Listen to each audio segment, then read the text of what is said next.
Hello.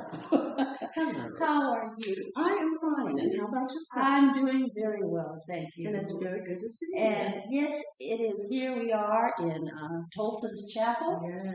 This is your first visit here? Yes, yes. Well then you're in for a treat because you can walk through it when we're done and see what it's like, or what it was like anyway. Yes. So I just want to let everyone know, all of our viewers and our friends of Tolson's Chapel, I'm Zsun-nee Miller Matema, and I'm here with Mrs. Jean Greene, and we're ready to talk a little bit about her book. This is her book. The name of it is My Ancestors' Journey. So for those of you who are interested in supporting Tolson's, please think about us as someone or an organization that you would like to contribute to. You can find us at tolsons.org, and please consider letting some of your dollars flow to this organization so that we can continue to bring beautiful guests like Mrs. Greene to you so you can learn her story and the story of her family. See, a lot of us now have been probably for a long time, looking at our ancestors. Yes. I know for myself, I thought that I could take an off weekend, I guess about 20 years or so ago, and I said, I have a weekend. I'm not planning anything with the children. I'm just going to run down to the archives in Washington, D.C., and I'm going to collect all my family history. Yes. Oh, well, that was only the beginning. I had no idea. And so it takes 15 years of work. How about you? How long did it take for you to get the information that you placed in this tiny book with a big history? It has a lot. When you do look at it, you're like, oh, okay. But it does have a lot of family information in there. And I tried to stick to that.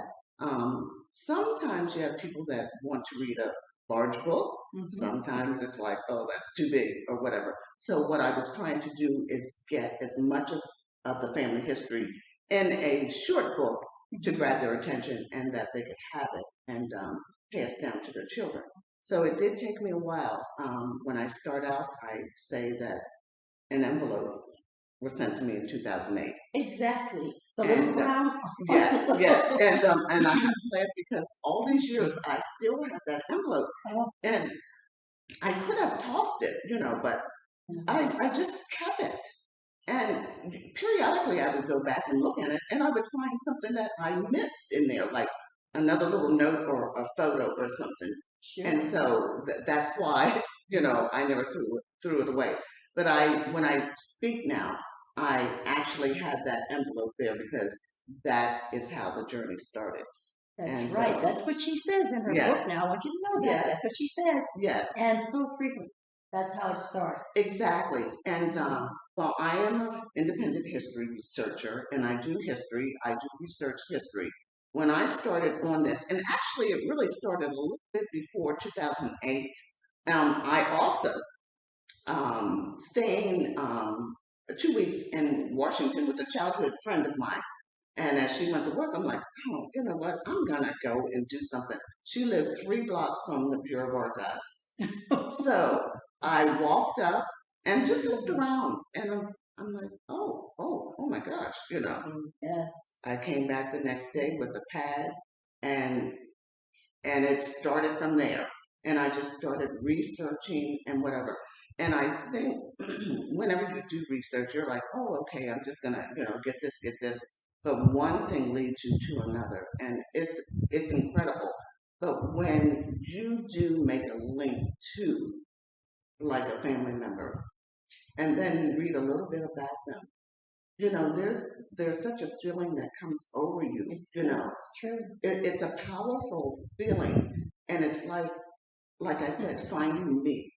And I did. I found myself through my ancestors as I, traced them and traveled here, and there to meet relatives I did not even know about. But I knew that there were some Gillises from doing my research in Clear Springs. I knew of some of the children. They had traveled to Pennsylvania, Pottstown area.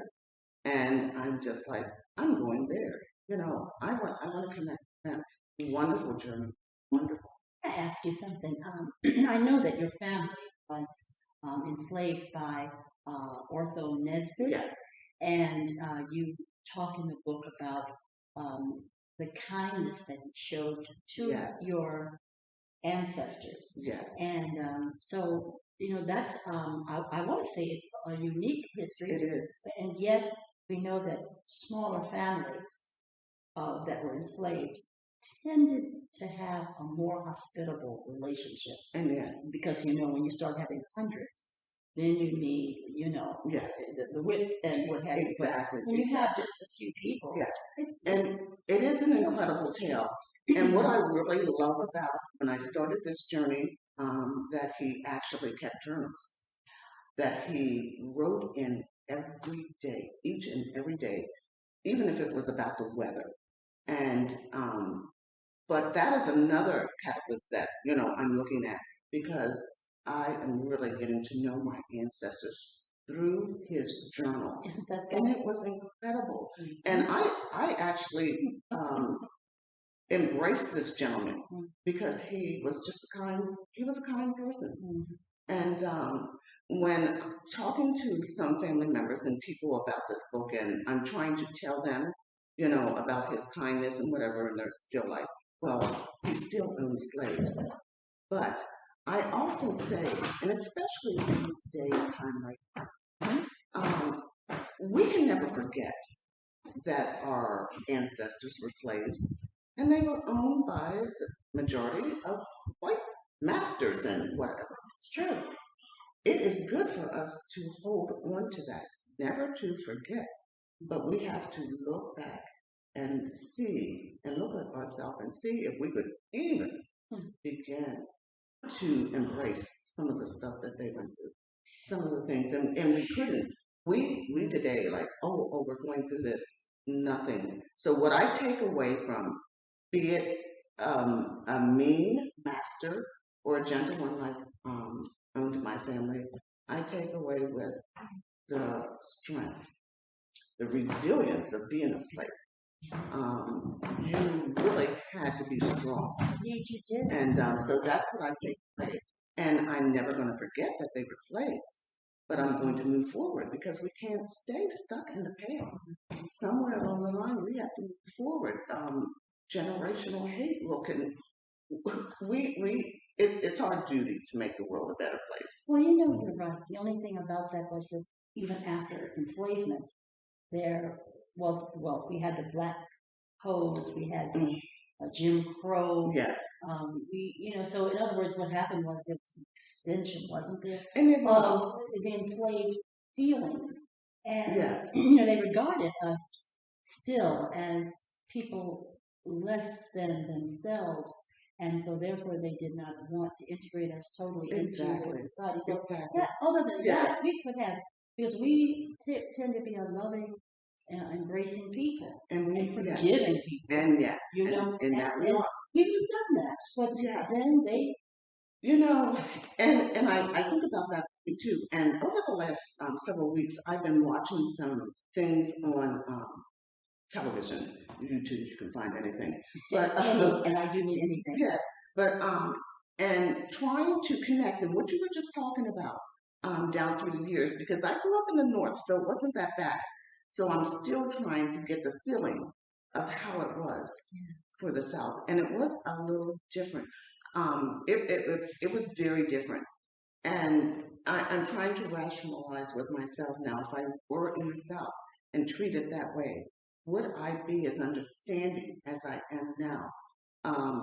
But I say to myself, I'm a Christian person, so I just want to be a Christian person. So I think where my mind goes, and it is hard. It is hard, but somewhere along the line, I'm like, someone somewhere, we have to try and make this right. Well, now tell me about the relationship that you discovered between your ancestors and Otho Nesbitt, because we need to give some examples of why you feel the way you do. So What would you say? What characterized it? Well, as I'm going through his journals, and especially when I see, I had the teacher come teach the little Negro children, and this is in the 1860s. And I'm just like, well, okay, this wasn't to be. Yeah. And so not only didn't stop at, having the teacher come and teach them, he also, and this is documented, he also had the music teacher come and teach them musical instruments. So that's going a step further. That is. I mean, so did you know what kind of musical instruments they had? Well, I don't remember right off the top of my head which ones they said per se, but I know that my grandfathers, which would have been, well, my great grandmother, Ellen Gillis, who was a slave, and her sister was a slave at Plum Grove where I had the book signing. And that was very, very special. And well, all of her children could play instruments. And there are tales that my Uncle Russell, he played the fiddle, as they call it, the violin. He played the fiddle and they just various instruments that they could play. And seeing that was passed down. And so those are some of the things, and clothing he would have in there.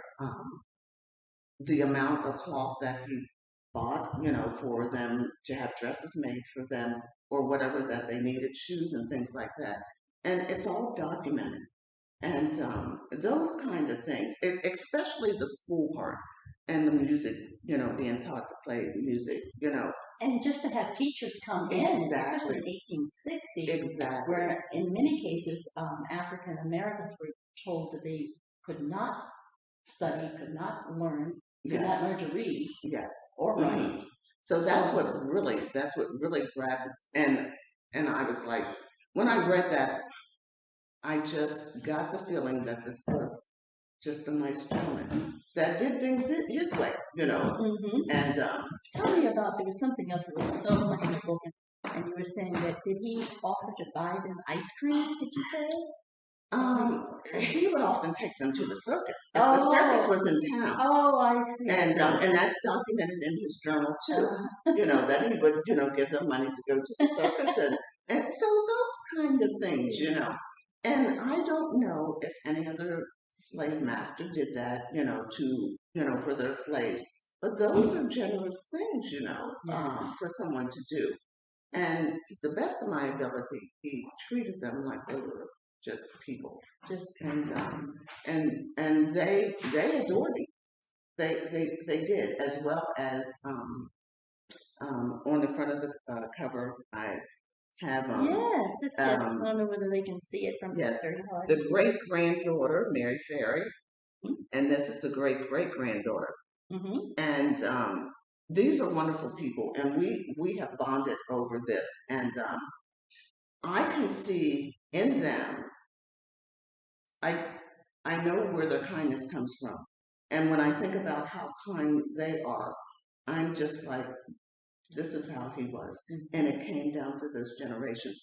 And when we get together, we don't talk about, oh yeah, by the way, my great great grandfather, great grandfather owned your slaves, your ancestors. We just talk about getting to know the family. And so my first visit here, because Mary had a letter from her mother, and Mary is 90 years old. So she had a letter from her mother referencing my grandfather's brother, my great grandmother, that was a slave, them returning to Clear Spring to still visit her mother when she was alive. So that shows you the love. Well, and also, let's face it, the African Americans that were enslaved, especially in smaller families, but even in larger groups, they bonded with their enslavers. Yes. Because what else did they have? And they, you know what I mean? I mean, yes, they lived with them. Yes. They served them. You do get that feeling of familiarity. Yes. With people. So. And that brings up another point, because and I talk about in the book, when he had to tell them that they were free. And his wording is like something like, he called them all together and said, "I want nothing more to do with you." But I when read that, and that kind yes, of shocked me yes, because I was following what you were saying about being exactly, kind. exactly. Yeah. But I look at that and I'm just like, I'm taking it another way. I'm taking that he was heartbroken, and but the wording was not nice wording. No. But no, that wasn't. But then he did offer them a home that was still just off the side of where his property was, and but they continued to still work for him and whatever. But no, the wording was when it did strike me like, oh, okay, but he still continued to have them. And Nance, my great grandmother's mother, old Nance, she was a character, and I think she kept him in line. And as you go through the journal some, she spoke her mind, and that was it. So I had to laugh when I would come upon different things, but I think the two of them were very, very, very close friends. And yes, yes, that was not nice wording. It did hit me a little hard, Yeah, but I was a little bit shocked when I read that because I think is the exact words from what you wrote were, I don't want to have anything to do with the Negroes. And I thought, wait a minute, yes, I thought we were going to the circus. yes, yes. Well, now when I wrote that, I was sort of like writing a story to reference when they got called to the house. And I'm putting myself in the mind of the children, like we didn't know why we were being called to the house as a group, and I'm thinking as a child, maybe he's going to send us to the circus. So I was sort of like trying to make a story out of that. Yes, yes, yes. And then to be told that, and I can imagine, because they did care for him a great deal. So yes, the wording was a little, and so I had to bring myself back. So as when I read further through the journal, I'm like, okay, I'm back. It was just a moment that he was having, because you have to look at him too. And he had lost the majority of what he had to the soldiers, and I read that too. yes, They had taken everything. yes, His food. yes, They took horses. yes, I was thinking, my goodness. So yes, these were the Confederate soldiers yes, who came into Sharpsburg or yes, Clear Spring, yes, Clear Spring, and just took everything. exactly. It's So he was like down and out himself, and now he had no one to cook for him, and whatever. So, and here you have this gentleman that never did anything for himself, and here now he has to let the slaves go. So he was in a pickle himself. He had to also fend for himself, but somehow they came back together and they took care of each other.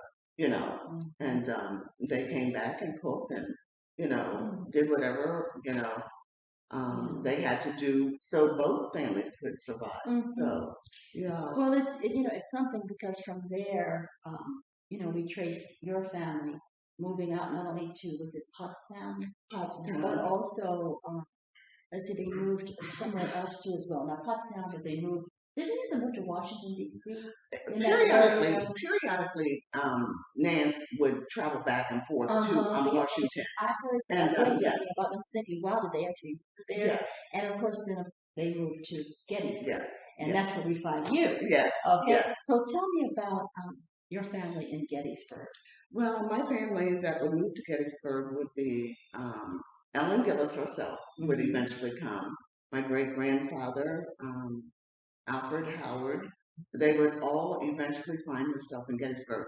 Gettysburg was just a little bit bigger than Clear Springs, and to them, there were more jobs there, and that's why a lot of people left Clear Springs. A lot of the blacks in, certain 1930s or whatever, they left, to come to, other towns like Harrisburg and those places because they had jobs. A lot of hotels in Gettysburg, so you could be a porter. My grandfather would be a chauffeur. He was a character. He would hold different jobs, and same as his brother would be a chauffeur for some of the prominent people in town. But I do believe when they traveled, even from the 1860s, 70s, and whatever, they would travel to Harrisburg. And really, to go through there, you somewhat have to sort of go through Gettysburg. And there are a lot of people. Now, there are other people that I found when doing just tracing some people in Gettysburg. There were other people that came from Clear Springs that I didn't know until later on. And that's how towns and people start, coming from one place. You know someone, and oh, I know so and so. They lived here. They're now in Gettysburg. So that's how things happen. And I did read where you said that, I guess it was either Mr. Nesbitt, I think it was him.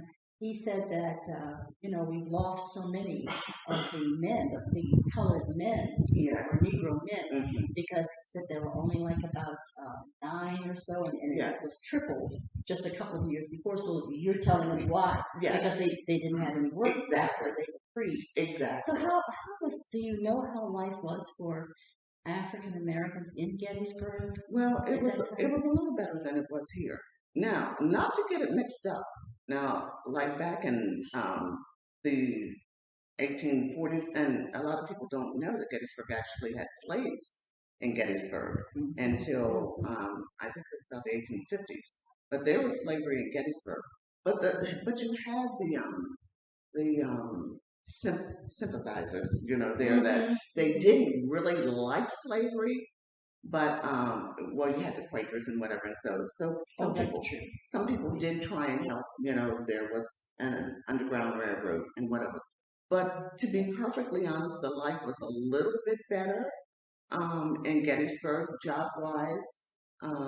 Later on, there would be a black church. Actually, there would be 2 black churches that would, develop. But the very first place that the blacks would worship before there was a black church was at the Methodist Church, and that is now the GAR building. And looking at this, it somewhat reminds me of this, because they had the gallery, and that's where they had to sit. Well, what's so strange about that is, and I think you shared this, that my great-great-grandfather was a minister at one of the first churches in Gettysburg. So and what was his name? Robert Henry Robinson, Reverend Robinson. Now that is interesting. So when you said that about churches, and I did call and spoke with someone at the United Methodist Church of Gettysburg.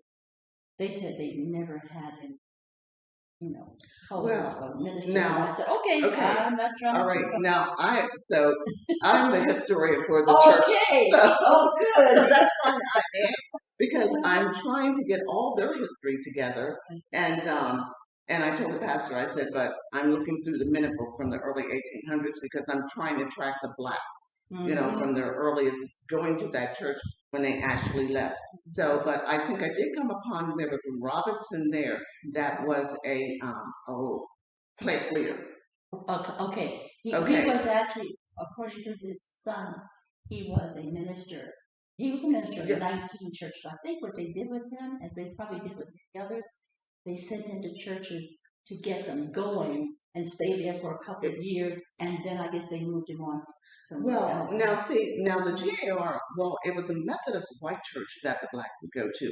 Now, they would have a colored class in there. Then they would have class leaders, but then eventually they would leave there and then have their own church. So your relative could have been. So I will track that down for you. Please do. I think someone did try to do that, and I think they were almost successful. But the point is that you see, what has happened with us is that we so often cross each other's paths because there were only a few people who were willing or had the ability of getting up and making, I hate to say it, but making things happen. Exactly. And so I know he was one of the 5 people, I think, that is responsible for changing what, well, this of course is, as you can see, sorry that your viewers, you can't see, you have to come in for a visit, okay. But, as we can see here, the balcony, and there were, usually in white churches, that's where the African Americans would sit because they didn't want them to mingle with them, even though they were all praying to the same God. But now, this is a Methodist church. This is a Methodist church? Okay, now, because the Methodist religion was the first to even let blacks worship. Yes. And that's why you have a lot of Methodist churches and whatever, and I didn't know that till Yes, I was that's like, true. oh, okay. So, and that's why they were able to fellowship and worship at the white church in Gettysburg because, Well, see, that's what Reverend Robinson did. He was one of the 4 or 5 conveners of this, I want to say symposium convention, I guess, for the Methodists, and he and the other 4 helped create their own Methodist church for the colored community. Okay. And then they could have their own church. They could have ministers Yes. who would preach to them. Because the white ministers were allowing them in, but they weren't necessarily giving them a voice. No. So that's what he was able to do. And you're right. I was surprised as I'm going through the journal that they actually did give a colored man the charge of lifting the offering, and I was like, oh, okay, so we're moving ahead, and that was documented, and I find that just amazing, Yes. So, but that was later on. It's still in the late 1800s, but may I call you Jean? Yes, Okay, you may. well, Jean, I just want to ask you, can we imagine? I mean, think about it today that just lifting the offering was something that people had to say, he's doing it. Did you ever learn, I'll bet you did, the reason why the ushers in the various churches put one arm behind or whatever, but they have white gloves? Oh, so that they tell it. Do you know? No, but I think I know. So they could tell if they lifted the offering. That's right. That's what it's all about. That's why they kept one arm back, and people think, oh, that's just what regiment is that, but it's coming all the way from just after slavery. Yes. Isn't that something? I know. And you know what? And when I hear things like that, it makes me so sad in my heart. And then I have to sort of like snap myself back and say, okay, I'm going to never forget that. But I'm still in my heart like, how can I make this better? When you're talking, especially how Black people are being treated, and I have a lot of white friends and whatever, and it's a hard conversation to have. Oh, it is. But I say to them, look, if you want me to join you because you want me to help you so that we can bring people together, you're going to have to listen to the hard stuff, just like we have to listen to the hard stuff. And you just have to. And it is, but, when you know that you treated someone or your family might have treated someone this way, you're just like, but you can't carry that guilt.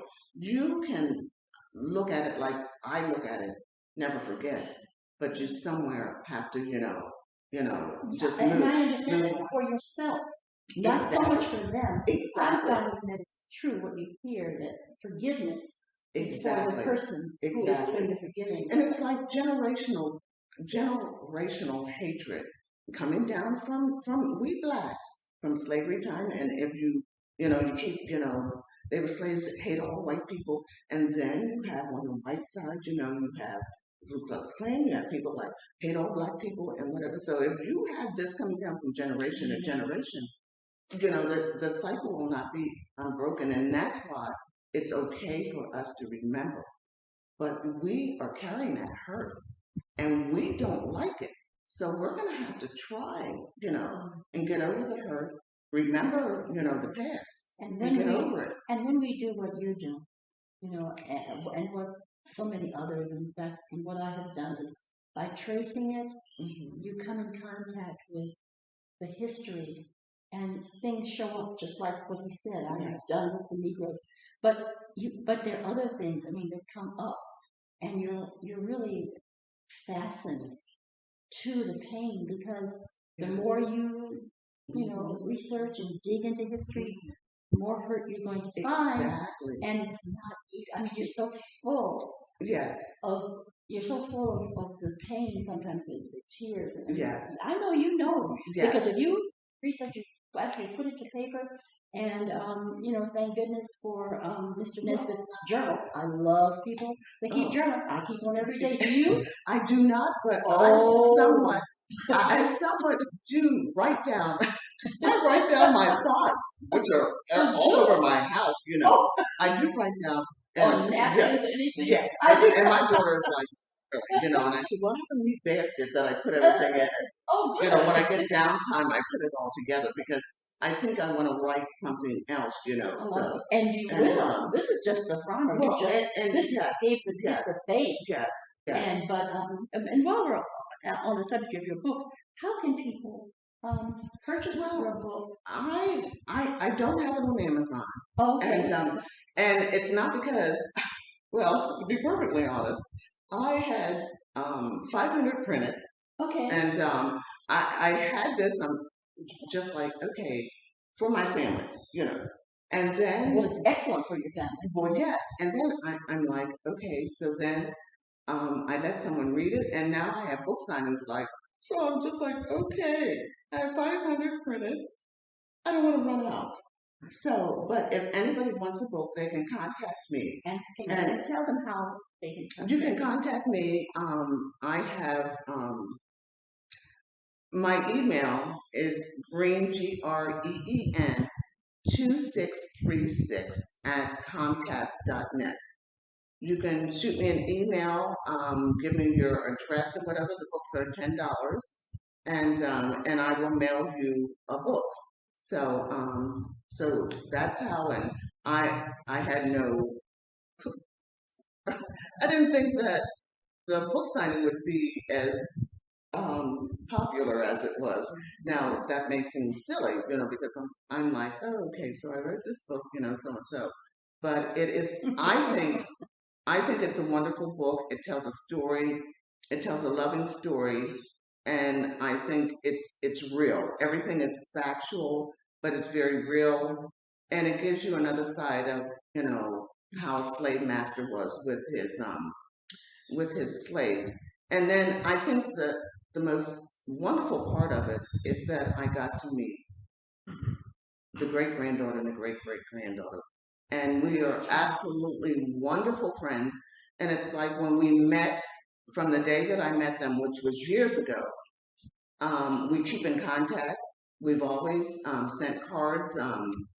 When COVID was, and I knew Mary was 90, I was concerned. I called her to see if she was okay. She calls me.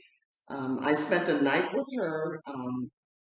My book signing. We had a wonderful time, and it's genuine love. It isn't like, oh, you know, I'm trying to make up for my ancestors owning yours.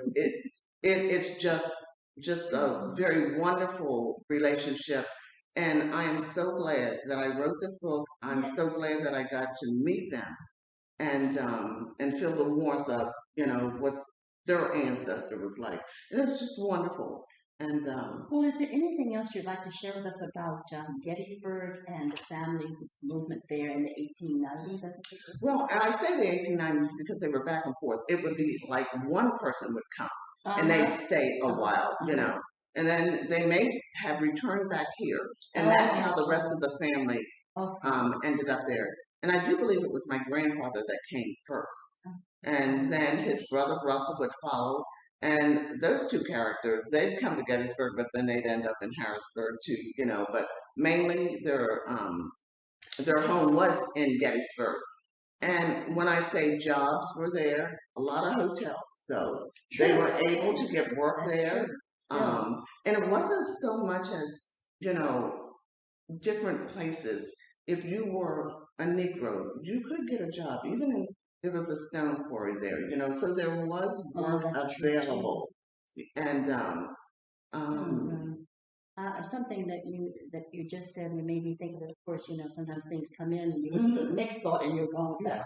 But yes, Gettysburg was an interesting town for people to go through. But Harrisburg should be noted for the fact that when the Civil War was over, the whites would not allow the African American United States colored troops to march down Pennsylvania Avenue with the white veterans of the war.